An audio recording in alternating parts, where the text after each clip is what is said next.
Ruth McCrackin and Trissetta Washington, two top-notch career and business strategists, are here to help you defy standards and break boundaries. Join them as they share powerful insights that have already impacted thousands of people and will have a major impact on your career, life balance, and business.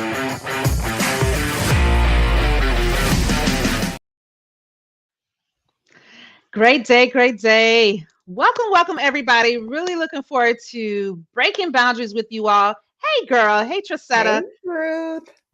Listen, Happy day to you. Happy day. It is a wonderful day. Indeed, it is. And Every day is a good day. It really is a great day. I know we were talking in the background, and I'm really excited. I don't know about you all that's coming in. If this is your first time coming in, you are in for a treat. And you may even want to go and probably binge watch on what we've been kind of rolling out for the month of November in terms of just lifting confidence and leadership. But for today, though, my friends, and go ahead and click like and share, because we want you to go ahead and help us disrupt not only just the algorithm on the platforms that we're streaming on, whether if you're catching the replay or live.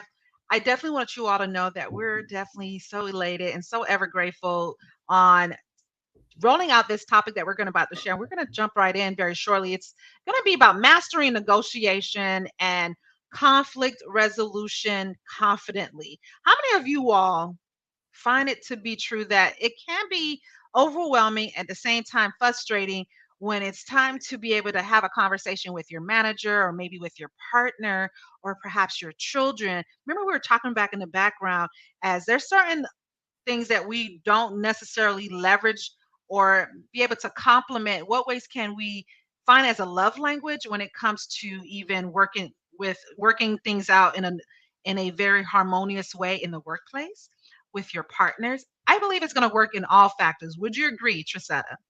Oh, absolutely. Absolutely. When it Yes. comes to negotiation and conflict resolution, it really involves relationships, right? And Yes. we have relationships in every aspect of our lives, not just in the Every. workplace. So, and one of the really great things that I love about learning new skills is that those skills are transferable. So you might learn it in your personal Yes. life and be able to use it in the workplace. You may learn it in the workplace and be able to use it in your personal life. I know one of the things that was really helpful for me in my my degrees in social work, for those of you who don't know me, and I learned a lot of counseling, right? Counseling type Yes. skills and how to really meet people where they are to be able to be a social work clinician. However, those skills that I learned, I have used in managing people. I have used it in my personal relationships, both romantically, platonically, and familially. So that's one of the beauties that, and so what we're talking about today is something that you're going to be able to use in every single aspect of your life, not just in your career or business. Super excited about it. And I think this is a perfect time to jump right in. And if you are now just coming in and you're wondering who we are, definitely I encourage you to follow us. Check us out on our platforms and our profiles. We're we're on a mission to help commission a lot of you all who are leaders, already aspired leaders, to definitely want to dive in and breaking some boundaries, rewriting some rules, and most importantly, being able to leverage the mastery around negotiating and how to be able to do it in a very harmonious way, because we want you to help conflict resolution and do it confidently, because that's something you don't want to do afraid, and you don't want to do it boastfully, and you also don't want to do it to where it then causes your peers or perhaps your relationship to want to go outside and find it elsewhere, because there just seem not to be meshing or finding it to where it's creating a holistic harmony type of unit or union with you and that other person or people or group. So let's dive on in. What is the difference between assertiveness and aggressiveness in negotiation? I love this fact of the most, because oftentimes, let us know in the comments if you resonate with this. Respect versus disregard. Ooh, I think we've got to open up a can of worms here, because oftentimes people will definitely find them stuck into a bubble or finding their way where, for example, if you wanted to be assertiveness, what is respect versus disregard? Let's talk about that. Let's jump right on in. Assertiveness respects the rights and opinions, wait for it, of others, while aggressiveness disregards or dismiss them. Who can say, well, I can remember having some conversations with, whether it be with your VP of staff. My background is as a former senior HR tech leader, where we get to work with a variety of the functional part of the business. So you can imagine that there's going to be different personalities, there's going to be different traits. And oftentimes, if you're the type of person that has a disregarded type of mentality, then you want to be able to know the distinguish. I just share that with you when it comes to respect and disregard. Collaboration is another one. Collaboration versus competition. You will hear that a lot. And you're probably going to talk about this as well, Trisetta, when you're doing it's something about the cognitive way of our thinking and being. When we hear the word collaboration, it brings our guard down, right? Especially if you're coming in a team oriented project, or if you're a lead and you're kind of helping out and you're wanting to know, hey, would you like to be able to collaborate with me? We're doing an initiative project, or maybe you're doing something in a community. Using the word collaboration does something in the cognitive thinking part, the creative part of our brain. Whereas competition, it's basically, for example, to me, when we're describing this, is assertiveness seeks collaboration and mutual benefit. You see how this is going? While aggressiveness is often lead and more yielding to competitive mood or competitive edge and seeking what? Dominance. What else? I think having those, you can see how the distinguish is between having a collaboration where it aligns more and it yields more towards assertiveness, and the aggressiveness, again, as I'm reiterating this, is the more on the competitive side, where you're finding yourself on the edge. You're wanting to compare numbers with your leaders, with your team, who's doing this today, and you want to be 3 times more better. And that's where the aggressiveness comes in as well. Let us know in the comments if this is helpful. Is this creating where you now want to see where you see yourself yielding the mic at, or where you see yourself maybe off scaling when it comes to the balancing of your scale? Do you see yourself more of a collaboration type of leader or individual, or more on the competition side? What else would you add on this, Trisetta? Yeah, I think the key word that you said there is like the aggressiveness is really kind of trying to seek dominance, right? It's like you're really wanting to dominate over the other. I think like authoritarian or, kind of dictatorship, right? Like Exactly. I'm going to have my way kind of thing versus let's come together and find a mutual, let's come together and find some sort of mutual benefit here. Like, how can we make this work for all parties involved, right? So I might have to give a little, you might have to give a little, but we all get a little in the process. So something else when it comes to assertiveness versus aggressiveness is assertiveness is really about being able to communicate effectively, right? Being clear in your communication. So you're coming with maybe like facts and figures and logistics and whatnot. Like that. While when it comes to aggressiveness, you end up communicating in a way that is intimidating and can when you are intimidating someone or and the receiving party feels intimidated, they're not listening to you. They're shut down. They're not listening to you. They've checked out because you've essentially triggered kind of their fight or flight in them, and they're just looking for a way out of the conversation. And so walls will go up and you're not going to be able to get anywhere with that. No one wants someone to be trying to intimidate them and when it comes to negotiating something or trying to manage some sort of conflict, right? Yes. So today we're going to share with you 3 specific negotiation tactics or conflict resolution tactics or techniques that you can utilize to help you in your negotiation and conflict resolution skills. The first one I'm sure you've heard of before is a win-win, right?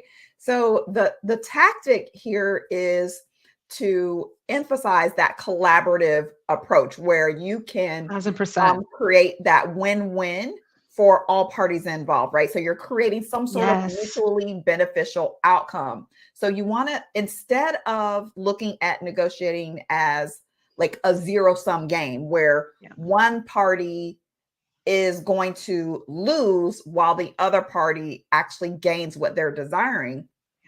In win-win negotiation, the aim is for both parties or all parties involved to achieve their objectives, right? So the technique is to try and figure out like what are your common interests, what are your shared goals, and Yes. then work together to brainstorm some sort of solution that addresses each one of the individuals or organization's needs. By doing this, it's going to help to foster some really positive relationships, and it's going to encourage future collaboration and cooperation because people know that the Absolutely. parties know that you're not coming in to bulldoze over them, that they're going to get something out of the transaction or I like that. interaction as well, right?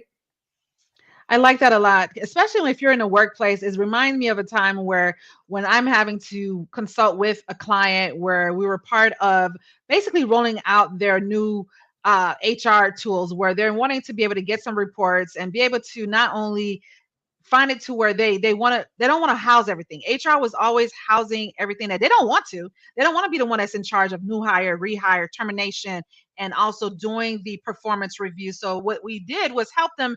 How do you involve more of the leaderships, the managers that's going to now be able to peel some of this off your plate? And I love that I'm hearing the negotiation as far Mhm. as the win-win. This is how you factor win-win and identifying, hey, would it be worth it to you all that we come in where you're not having to wait until HR signs off on a new hire? You already have the visibility. You're able to now have the collaboration through a manager self-service portal where you're now able to see what the onboarding phase is, you now can take the baton and now be able to see who your upcoming new hires are and what is the performance review deadlines and timelines so you can incorporate it into your calendar and your planning. This is how it increases not only just collaboration, but peace of mind, because then it's not giving one unit all the heavy pushing of all the heavy loading and carrying most of the work or the weight. It's more both parties feel achievable, they feel recognized, they feel that they're leveraging their skills and their strengths, and most importantly, you're building a relationship like Trisetta mentioned earlier. You want to be able to reunite and connect with others and not feel silo and not feel like you're always in Mhm. a competitive edge. And that's why it's important to bring in the part two, which is active listening and empathy. Let us know in the comments if this is something that you find to be in lack of when it comes into your relationship, whether it be in your workplace, even in your personal life, and as well as within your career or business. I would definitely want you all to pay close attention to what I'm going to unfold because it matters to me that you get this tactic. Active listening is a powerful negotiation and conflict resolution technique overall. Basically, what I'm basically describing to you, it involves having full consideration and be able to have full concentration on who you're looking to pay attention to or what is it that you're looking to comprehend and understand, and also be responsive and engaging throughout that whole life cycle of that journey or that particular conversation or meeting that you're maybe heading or leading, if you will. And remember what is being said. How are you going to be able to remember what's being said? And how do you know if they're engaging with you? How do you know if the other person is even receiving what you're doing? Especially when it comes to my clients, if they're in an interview and they're looking to pivot into their career, oftentimes I ask them, well, how did it go? How are you knowing when they're telling me that these are some of their challenges? Well, Ruth, I don't know if it went well or not. Well, this is where you want to take full notice and attention if your active listening and empathy is actually being put to work. Are you understanding the emotions? Do they, when as the recruiter or the hiring managers maybe going over the description of what they're looking for as far as priorities, what the initiatives, what does the day in the life look like? if you were to be part of this role. And then also reiterate it back. That's how you show compassion. That's how you show, hey, I see that there's some where there can be some deficits or some bottlenecks of what you just shared. Would it be, I would love to share with you how I was able to commission a project and was given 6 months to do it, but I was able to work in collaboration with our team and do it in 3 months. Would you like to learn more? And they're like, yes, absolutely. You see how active listening and being empathy definitely creates a huge value, even in the job interview, even when you're looking to show yourself as a top authority. And then after tactic, I want you to pay close attention and even maybe write notes if this is definitely resonating with you. As far as techniques, paraphrase, as I was sharing with you, if you're involved in a job interview, repeat back to them what they're explaining to you, what their priorities are, what may be some of their challenges or expectations that they're looking for this leader or this manager or this skill or this talent to have within that role. While you're repeating it back to them, you're ensuring that you understand, and then you're also zealing confidence. Like, hey, I get it. This is what I'm hearing you're looking to have as that cybersecurity leader. I just finished a certification. It reminds me what we did in an actual activity or project or business case. Would you like to learn how I even delve in more deeper in collaboration with the team on this assignment that I see where it's going to be a major value for you and what you're looking to roll out within your security opportunities within the company or the organization? You see how demonstrating empathy fosters trust, and it makes it a world of a difference. It makes it so much easier to find common ground. What else? What else can we definitely help exhort on this? Or what would be the next one that we can share with them on Yeah. when it comes to a tactic or another opportunity or example of Yeah. negotiation tactics? Before we move on, I definitely want to Yeah. say, so the active using the technique of active listening and empathy, that is my actual favorite negotiation and conflict resolution method. Mhm. I'm naturally an empathetic person. That's just part of my personality.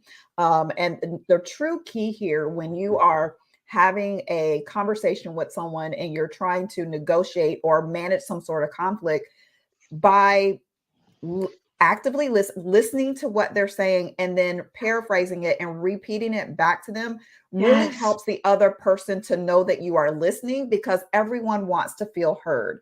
Everyone wants to know that 1000%. their opinion, that what they have to say matters. And by doing that, by being very active and listening and then kind of showcasing to them that you heard what they said, is going to help them feel like, yes, I'm heard. Also, if you I couldn't agree with you more. misunderstand something that they said and you say, okay, this is what I heard you say, Yes. then they could say, no, that's not what I meant at all. And it can help to stave off further conflict, because they're able to then clarify, right? So, Yes. you want to make sure that you're asking questions and really getting to the root of the thing, so that it's a lot easier for you to figure out what that common ground is going to be. And it builds trust with the other person, because they know that you genuinely care, because you're asking, you're adding value, or I should say, you're Absolutely. showing them that what they're saying has value, right? So It is. that's my by far my favorite negotiation conflict resolution technique. The last technique that we're going to share with you today is called the BATNA.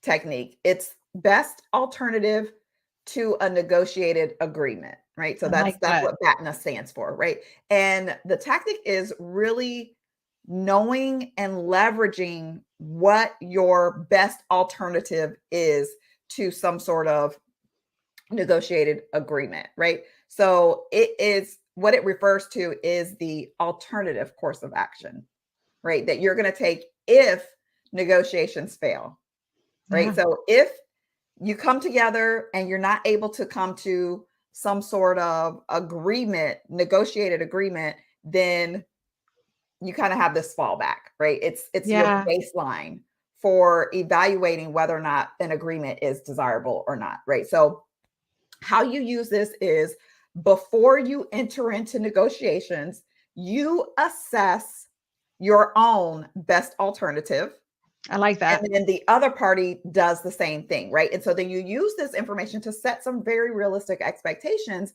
and guide your negotiation strategy. And the person who has the stronger batten up is often the one who has more leverage in the negotiation process. To give you an example, now this may have been a one-sided thing, but since Ruth is a career coach and we were kind of talking about negotiating, let's talk about negotiating a job offer, right? Negotiating a salary. I remember when I was working, I was already working at Florida State University, and I applied for a promotion. And I had in my mind, I was like, this is what I want my salary to be. But this is the baseline, right? Like I had a figure. Yeah, you made it very clear. Like I get it, what you're saying. And I'm sure right. A lot of people can relate with, yes, I have it written down. They may have it as a sticky note on their phone or somewhere on the back of their notebook as they're walking into the boardroom or to the office. They already know this is their happy medium.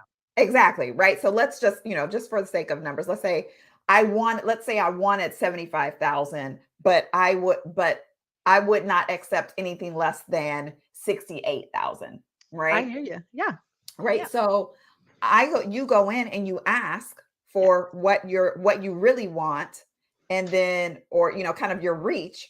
Right. And then you can negotiate back and forth. And I remember one of the interviewers, I found this out after the fact, but because it was a panel interview, I found out that when they were told what I was seeking for salary wise, one of the interviewers was like, "Oh, she's not going to get that. She'll never get that. The best she's going to get is less than what my baseline was going to be." And how many of y'all can actually relate to what she said? Because oftentimes, if not many, that you all could probably like, oh man, maybe I went overboard, or then your mind starts to trigger with you and thinking that, oh, is this truly the negotiation pattern that I was anticipating? So tell them more. Right. So, but anyway, to make a long story short, in the end, they came back with an offer that was the exact figure of my baseline. Right. So, that's helpful because that lets you know when to walk away. Yes. Right. Yeah. So when you're negotiating with someone, that's going to help you to know when to walk away, like when to keep negotiating and when to walk away. So like if they, let's say, and you can do this in romantic relationships as well. If you go to your partner and you're saying, hey, here's a situation. Let's work through this. You can kind of say like, if this is the bare minimum that I'm going to accept, and if they can't meet me there, then it's time to walk away. Right. So that's where this technique will come into play when it comes to negotiation. And how do you identify that? Do you find this to be where it takes practice? Where did you find yourself to be prepared to doing that and have it to where it's time to walk away as the next steps?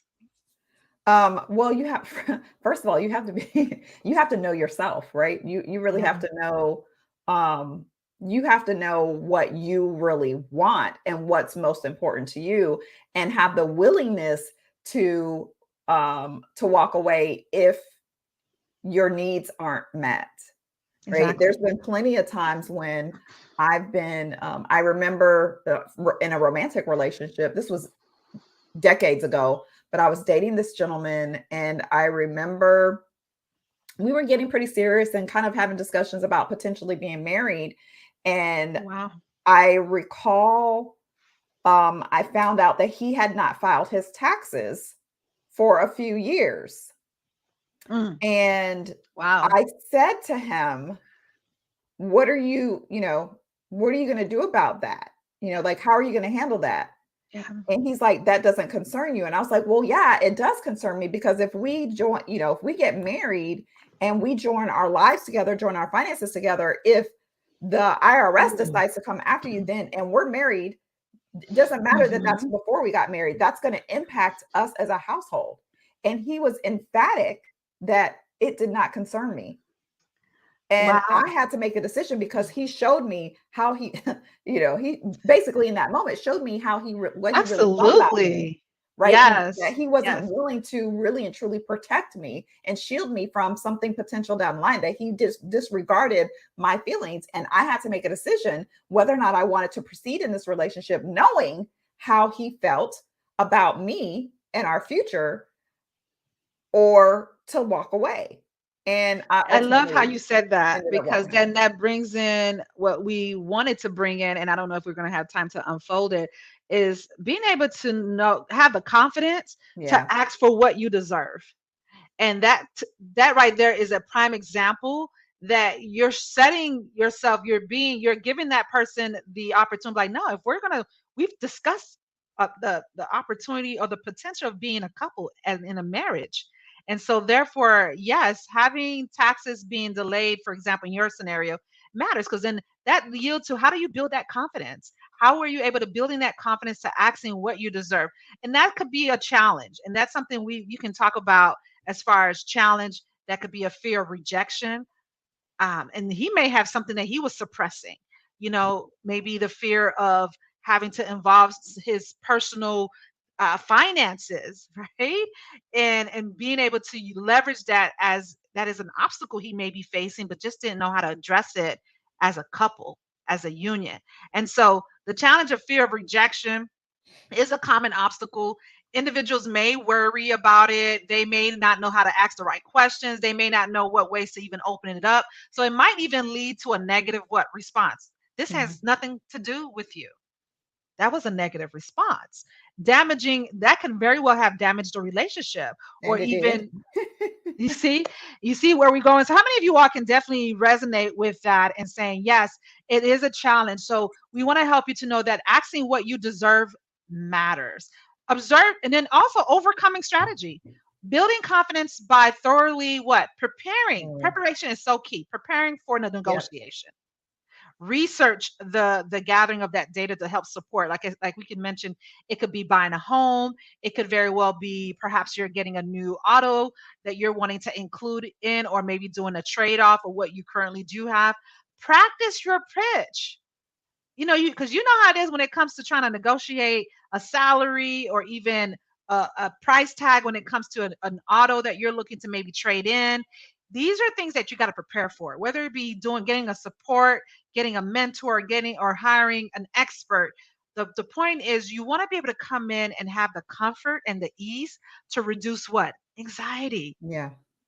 reduce frustration. Remember that rejection is part of the negotiation process. It's not personal, but it is a part of the process. And how do Mhm. you do that? How do you then remove, go from fear of rejection to then also another area where we were talking about some of the components that we want to kind of lay out the land it has about 3 of them. We may not be able to go to all of them, but another one is lack of information.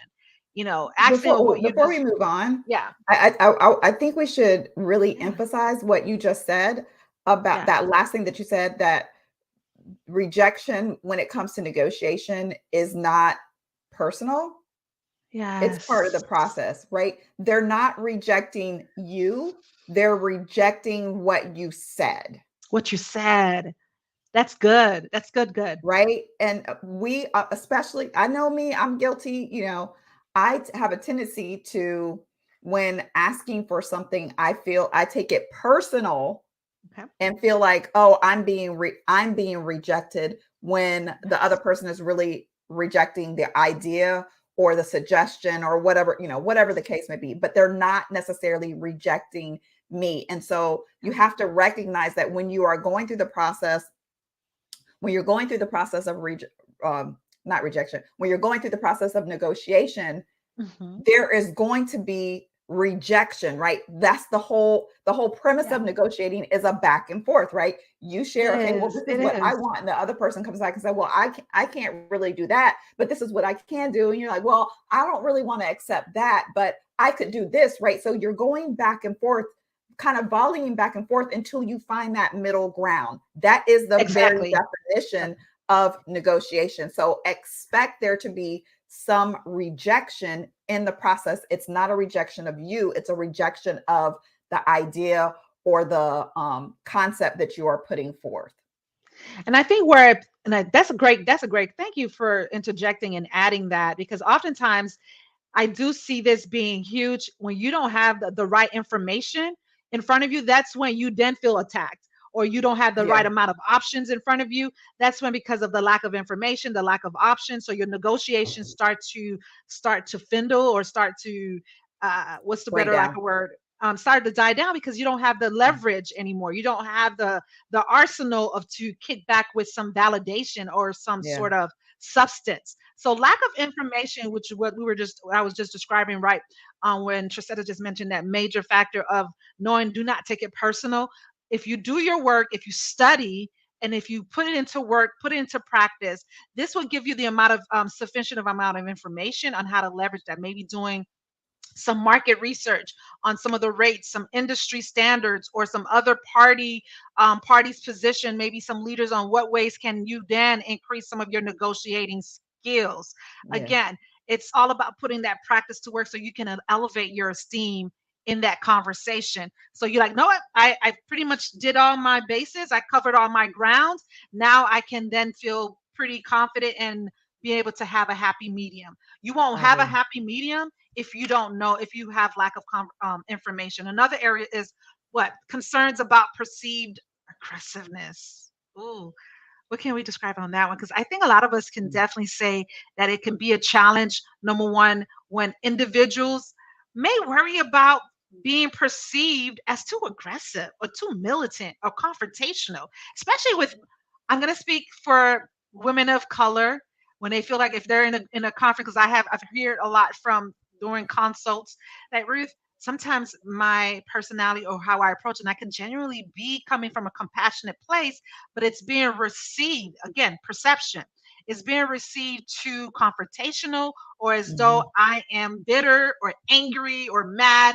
And that's where we want to come in and be what? Mindful of, are we doing this in a way to where we're bringing in that assertiveness that we talked about earlier. So overcoming strategy would be frame your request diplomatically, being mindful, and also in a professional way. And also, I like to say, even add some charismatic into it. You want to bring that human part of you in, so that people can relate and connect with you, right? Like, for example, use I statements to express Mhm. your needs, Yeah. right? That's good. And focus on the value you bring to the table, and really hone in on emphasizing collaboration, as we talked about earlier, and Mhm. mutual benefits. Fostering a positive negotiation atmosphere really truly matters, and also collaborating on that. And we can probably touch on one more. What else do you think we can definitely elaborate on when it comes to this topic that we're hindering and that we're wanting to open up, so that people can have the flexible arm or muscle to really be able to have that confidence in Yeah. negotiating. I definitely think we should do a part two, and because we still Yeah. have, Yes. we still have a lot of, Is this this is helpful, really everyone? Let us interesting. know in the comments that, oh man, this is something that I definitely want to see myself growing in and expanding as a leader, as an individual, as an inspired leader. Because oftentimes our conversations may definitely go into coldness, right? Because again, with our relationship with it, because everything that we ties in with what Trisetta mentioned earlier, is having that relationship, having a genuine relationship, being able to not step boundaries or overstepping boundaries and being too aggressive, or using that perception as a tool and an asset. So I think Yeah. we kind of shared quite a bit of a ground of here, and I do agree with you making this a part two, Yeah. as we go back into the comments and hearing you all out, as far as this being very beneficial and super helpful. As a recap, did you want to go ahead and kind of recap what we just kind of addressed here?